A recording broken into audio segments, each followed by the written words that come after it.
My Portfolio.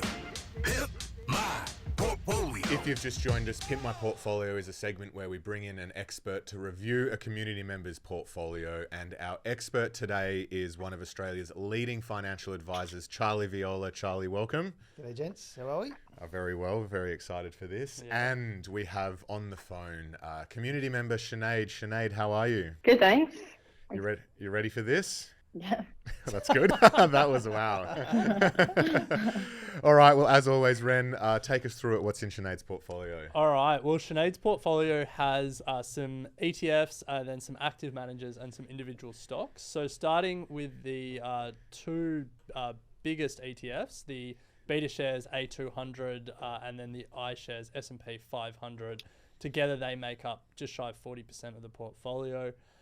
Then we've got some active managers and a thematic ETF. Fidelity Global Emerging Markets, Regal Investments, Future Gen and Hearts and Minds, L1 Long Short Fund, and a Van Eck Clean Energy ETF. All together, they're about 45% of the portfolio. And then the remaining portfolio is in three individual stocks, Adore Beauty, Cochlear, and Macquarie Group.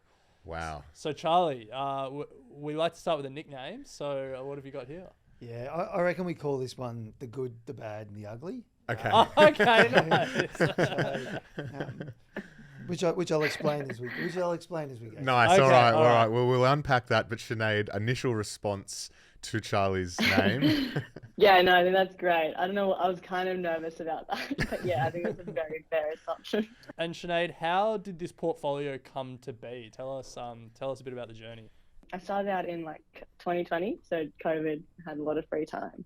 And basically, like you alluded to, built it on a foundation of those index ETFs, managed funds. They were mostly focused on dividend stock. Basically, took direct advice from a man in finance in the growth environment of COVID. I've actually never seen my portfolio in the green. So Oh, no. there's the bad and the ugly. Oh no.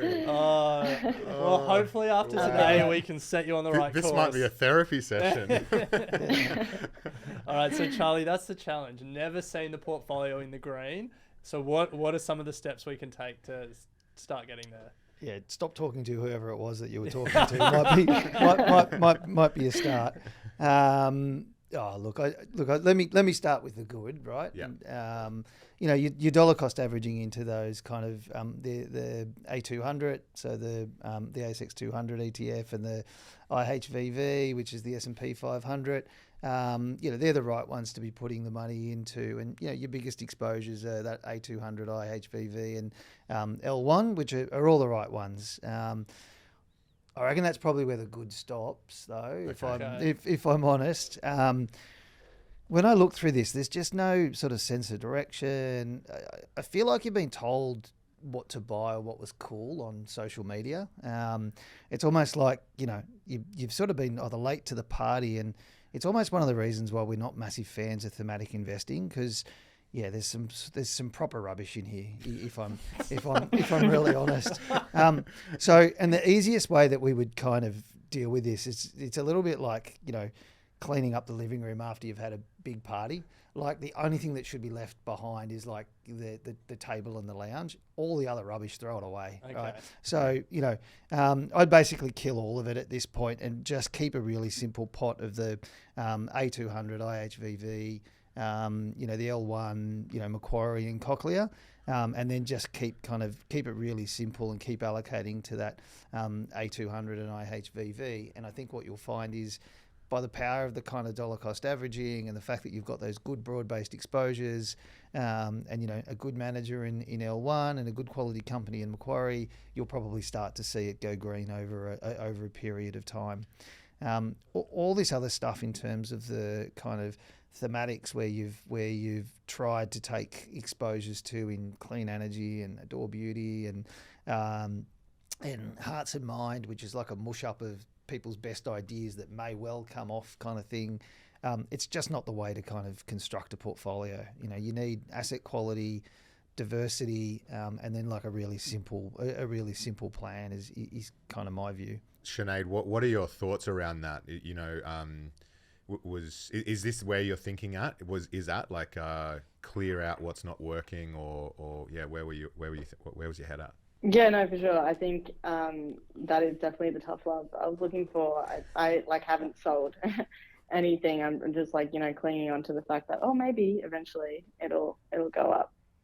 But yeah, I think it's interesting that Hearts and Minds one, because it is quite and like FGG, a big dividend, like gives out a big dividend, but obviously it's not like a growth stock.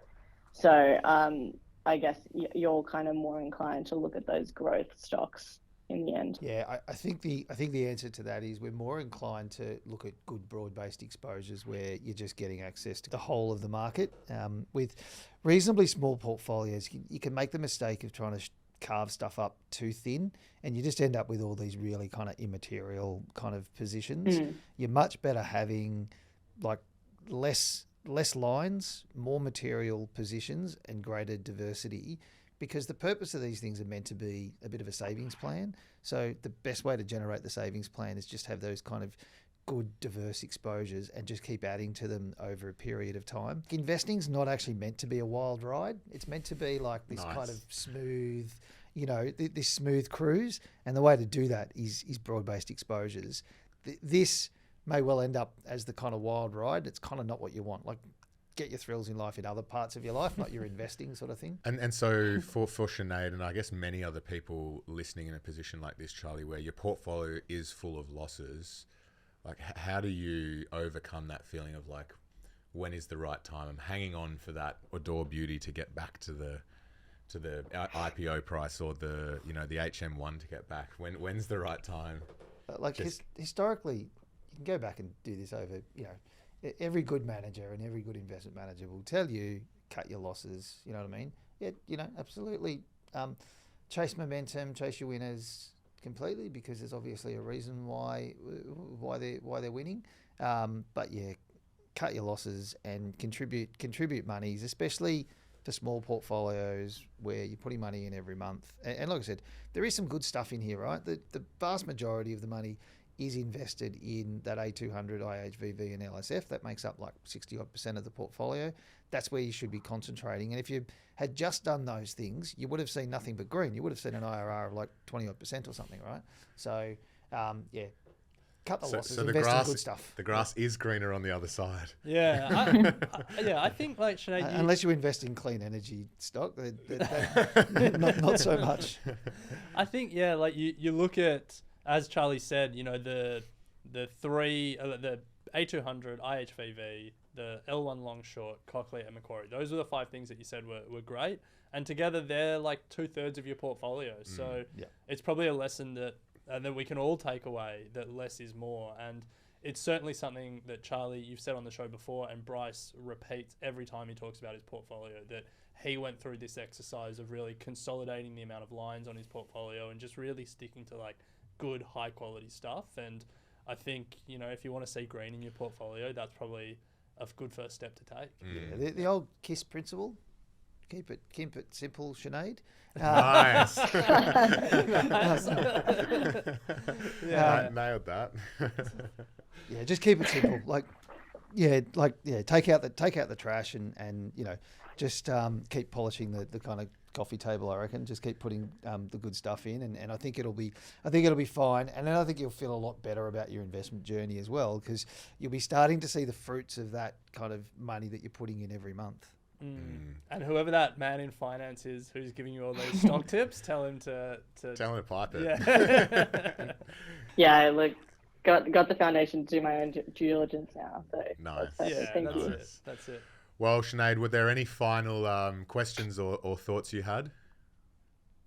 No. Thanks so much for your time. Really appreciate it. No worries. Well, thank you for submitting. I know it can be a bit nerve-wracking putting your portfolio up and in front of an expert, but we really appreciate it. And as always, Charlie, we appreciate you sharing your thoughts with Chenade as well. Cheers. Thanks, guys. If you would like to submit to Pimp My Portfolio, head to equitymates.com/contact. All the information is there. But Ren, we'll pick it up next episode. Sounds good.